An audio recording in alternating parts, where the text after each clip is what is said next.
Kata Abu Hatim Muhammad ibnu Idris Al-Handali Ar-Razi, tanda dan ciri-ciri ahlul bidah adalah mencela ahli athar, mencela ahli hadis. Ustadz Wahabi ini sebenarnya membongkar kebebrokan akidahnya sendiri, membongkar bahwa akidah Wahabi itu adalah akidah yang sesat. Kenapa kami mengatakan demikian?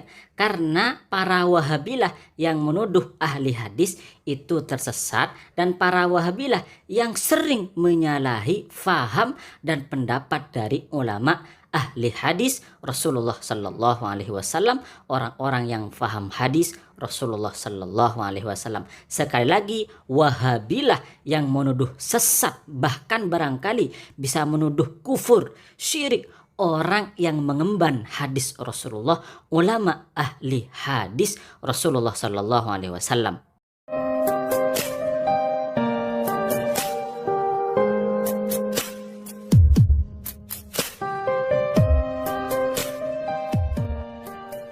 Menurut Ustadz Wahabi ini, sebagaimana dalam penjelasan video kutipan tadi, bahwa ciri-ciri ahli bid'ah itu diantaranya adalah mencela ahli hadis, mencela orang yang membawa hadis Rasulullah Sallallahu Alaihi Wasallam, mencela ulama-ulama yang faham hadis Rasulullah Sallallahu Alaihi Wasallam. Kami admin Najib Ngaji sangat setuju dengan pernyataan Ustadz Wahabi ini bahwa ahli bid'ah, ciri-ciri ahli bid'ah, ciri-ciri orang yang tersesat adalah mencela, bahkan barangkali menuduh sesat ulama ahli hadis. Tapi sebenarnya kalau kita kaji kitab-kitab Wahabi atau faham-faham Wahabi, maka kita akan menemukan dan kita akan faham bahwa Ustadz Wahabi ini membongkar aib sendiri, membongkar bahwa akidahnya sendiri itu memang akidah yang sesat. Kenapa demikian? Karena pada faktanya Wahabilah yang menuduh sesat ulama ahli hadis, Wahabilah yang menyesatkan ulama ahli hadis, ulama yang faham hadis Rasulullah Sallallahu Alaihi Wasallam, dan juga Wahabilah yang menyalahi ajaran atau faham dari ulama-ulama ahli hadis Rasulullah Sallallahu Alaihi Wasallam. Contoh bahwa Wahabi menuduh sesat ulama ahli hadis sebagaimana yang dituduhkan dan ditulis oleh ulama Wahabi yang bernama Al-Utsaimin dalam kitab Liqaul Bab Al-Maftuh. Dalam kitab ini Syekh Utsaimin menulis begini, kamisal naj'alu An-Nawawi. Contohnya, kami menjadikan Imam An-Nawawi. Imam An-Nawawi ini ulama ahli hadis yang memberi syarah kepada kitab Sahih Muslim. Wabna Hajar dan juga Ibnu Hajar. Maksudnya ini adalah Ibnu Hajar Al-Asqalani yang mensyarih kitab Sahih Bukhari. Naj'alhuma min ghairi ahli sunnah wal jamaah. Kami Wahabi maksudnya menjadikan keduanya bukan dari ahli sunnah wal jamaah, fima yadhabani ilaihi, di dalam pendapat yang mana kedua ulama ahli hadis ini berpendapat fil asma'i was sifat, di dalam asma dan sifat Allah Subhanahu wa taala, laisa min ahli sunnah wal jamaah, bukan termasuk ahlu sunnah wal jamaah. Jadi kata Al-Utsaimin Al-Wahabi, Al-Imam An-Nawawi, ulama hadis Al-Imam An-Nawawi dan Al-Imam Ibnu Hajar Al-Asqalani di dalam masalah sifat Allah dan asma Allah bukan ahlus sunnah wal jamaah. Padahal ini ahli hadis, tetapi dituduh sesat oleh Syekh Al-Utsaimin Al-Wahabi. Inti penjelasan pendapat Al-Utsaimin ini adalah sebagaimana berikut. Jadi Al-Utsaimin Al-Wahabi ini mengatakan bahwa Imam An-Nawawi dan Imam Ibnu Hajar Al-Asqalani, kedua ulama ini adalah ulama ahli hadis ternama dan sudah diakui oleh dunia, tersesat di dalam akidah, khususnya di dalam masalah nama Allah dan sifat Allah. Kenapa Imam An-Nawawi dan Imam Ibnu Hajar Al-Asqalani ini dituduh sesat, dituduh bukan ahlus sunnah wal jamaah di dalam akidah, khususnya dalam asma dan sifat Allah? Karena Imam An-Nawawi dan Imam Ibnu Hajar Al-Asqalani itu mentakwil kepada sifat-sifat Allah dan nama-nama Allah yang membuat kita itu bisa menyerupakan Allah dengan makhluk. Jadi pikiran Wahabi itu kadang poyang-paying. Ya misalnya dalam masalah ini Imam Ibnu Hajar al-Asqalani dan Al-Imam An-Nawawi dianggap sebagai ahlus sunnah wal jamaah di dalam masalah fikih misalnya. Tetapi bukan ahlus sunnah wal jamaah di dalam masalah akidah. Jadi Imam An-Nawawi dan Imam Ibnu Hajar al-Asqalani yang termasuk ahli hadis ini lebih pintar di dalam masalah fikih tetapi bodoh di dalam masalah akidah. Pikiran seperti ini kan gak mungkin, gak logik, gak masuk akal. Masa ada ulama ahli hadis, ada ulama yang faham hadis tetapi sesat di dalam masalah akidah, tidak sesat di dalam masalah fikih. Padahal masalah akidah itu adalah masalah pondasi di dalam beragama.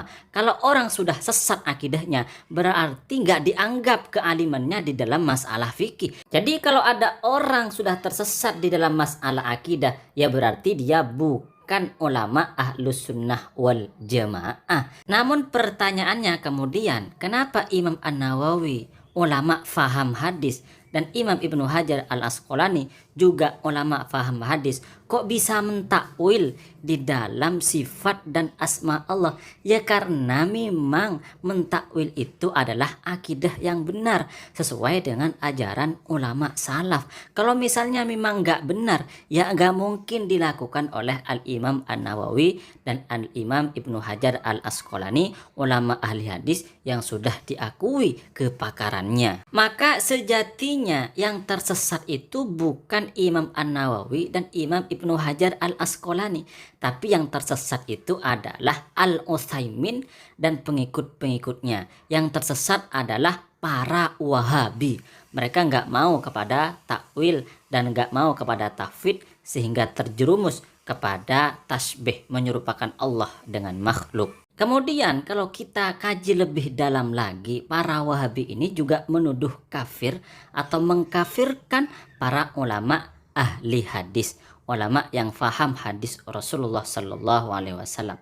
Misalnya Al-Imam Ad-Dhahabi, beliau termasuk ulama ahli hadis dan beliau berpendapat di dalam kitab Siyar A'lamin Nubala, pendapat beliau begini, qultu wa du'a'u mustajabun, doa itu mustajab, diterima oleh Allah Subhanahu wa taala inda kuburil anbiya, di samping kuburan para nabi, wal auliya, dan di samping kuburan para wali, wa fi sairil biqa, dan di tempat-tempat yang lain. Lakin sababul ijabah hudurud da'i wa khusyu'uhu wa ibtihaluhu.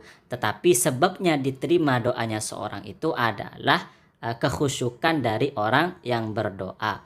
Wabila roibin fil buqatil mubarakah, dan tidak ada keraguan sama sekali fil buqatil mubarakah, di tempat-tempat yang barokah, wa fil masjid, dan di masjid, wa fis sahari, dan di waktu sahur, wa nahwi dzalika, dan sesamanya, yatahassalu dzalika lidda'i katsiran, juga sangat bermanfaat bagi orang yang berdoa, dan manfaatnya itu banyak. Maksudnya apa? Maksudnya adalah berdoa di tempat-tempat barokah itu juga bisa membantu untuk diterimanya doa. Sebagaimana kata beliau bahwa berdoa di samping kuburan orang-orang wali, di samping kuburan para nabi, itu mustajabun, itu diterima oleh Allah Subhanahu wa taala.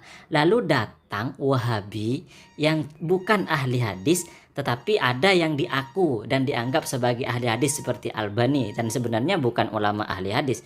Lalu datang Wahabi menuduh orang yang berdoa di samping kuburan para nabi, di samping kuburan para wali sebagai ahli sesat, sebagai orang kafir, sebagai orang syirik. Berarti mereka itu mengkafirkan ulama ahli hadis. Maka benar sebagaimana yang dikatakan oleh Ustadz Wahabi di depan, ciri-ciri ahli bid'ah, ciri-ciri orang tersesat adalah mencela, menuduh kafir, menuduh sesat orang yang faham hadis, orang yang faham atau orang yang ahli hadis, mengemban hadis Rasulullah Sallallahu Alaihi Wasallam. Baik, kita lanjutkan. Begitu juga Wahabi mengkafirkan atau menuduh kafir ulama ahli hadis, karena ulama ahli hadis itu juga berdoa di kuburan para wali. Misalnya Al-Imam Ibnu Hibban itu beliau bertawassul, dan tawassul itu kata Wahabi adalah perbuatan syirik. Berarti Imam Ibnu Hibban yang memiliki hadis sahih Ibnu Hibban itu termasuk syirik, termasuk kafir. Al-Imam Ibnu Hibban itu bercerita dalam kitab As-Siqat begini. Wa mahallat bi syiddatun, dan tidak menimpaku sebuah kesusahan fi waqti maqami bitus, waktu aku diam atau waktu aku berada di Tus, fazurtu qabra Ali bin Musa Ar-Ridha, lalu aku menziarahi kuburan Ali bin Musa Ar-Ridha salawatullah ala jaddihi wa alaihi wa da'autullaha izalataha, dan aku berdoa kepada Allah Subhanahu wa taala agar Allah taala menghilangkan kesusahanku. Illa ustujibali, kecuali doaku, permintaanku itu diterima oleh Allah Subhanahu wa taala. Wazalat anni tilka syiddah, dan kesusahan hidupku itu hilang dariku. Wa hadza syai'un jarabtuhu miraran fawajadtuhu kadzalik, dan ini aku lakukan berkali-kali dan hasilnya sama. Jadi Al-Imam Ibnu Hibban itu bertawassul dengan Ali bin Musa Ar-Ridha, salah satu cucu Rasulullah, keturunan Rasulullah yang sudah wafat. Al-Imam Ibnu Hibban bertawasul di kuburannya.